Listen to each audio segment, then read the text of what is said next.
Hurricane Ida has made landfall as a Category 4 hurricane off the coast of Louisiana.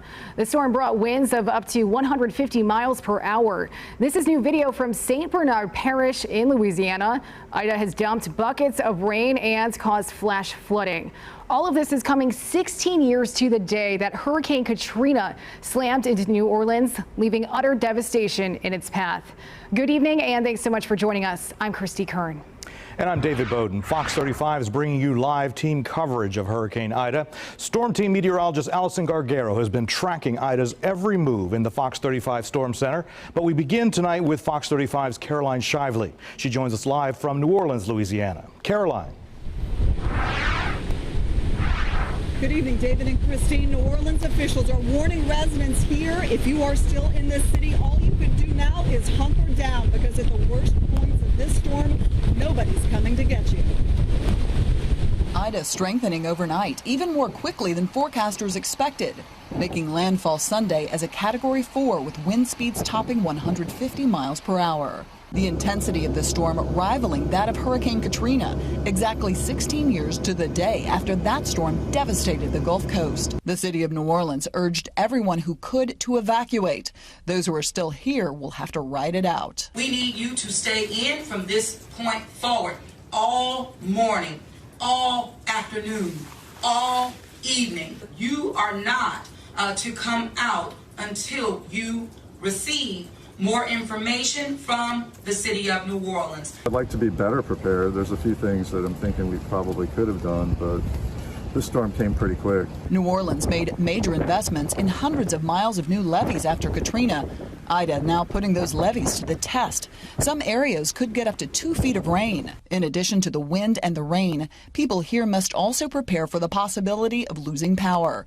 About 10,000 linemen are on standby to respond to outages. Quite frankly, we can't tell you yet how soon it will be before first responders are going to be able to respond to calls for assistance. About 5,000 National Guard members are deployed throughout Louisiana. Their main focus is search and rescue. Reporting live in New Orleans, I'm Caroline Shively. David and Christine, back to you.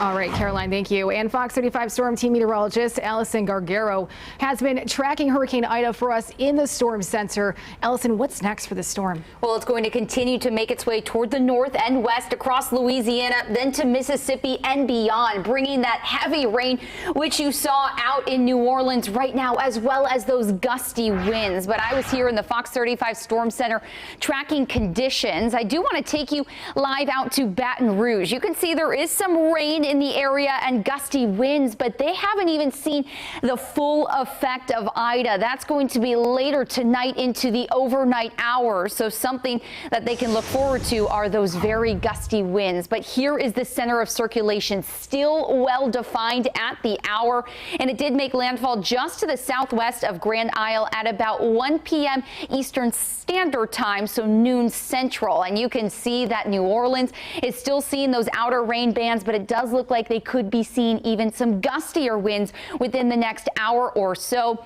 Baton Rouge, like I mentioned, on the outskirts of those rain bands, but much more is to come as we head into the evening hours tonight. I want to take a live look at sustained winds. So gusts could be much higher than this in areas. New Orleans sitting at 62 miles per hour, but just about 5 minutes ago, they were just shy of 70 mile per hour winds. We're seeing 45 mile per hour winds in Slidell and 23 in Baton Rouge, but much more is expected as that center of circulation actually making its way toward Baton Rouge and the I-10 corridor as we head into the evening hours tonight. But let's take a live look. Still a Category 4 hurricane with 130 mile per hour sustained winds, and it's going to be making its way up to the north at about 10 miles per hour, weakening rather quickly by early tomorrow morning. It will be down to a Category 1 hurricane, but that's still going to be very, very intense this far inland, bringing that very heavy rain like we talked about. Storm surge is still going going to be a big issue there. But just how much rain can these communities expect? Well,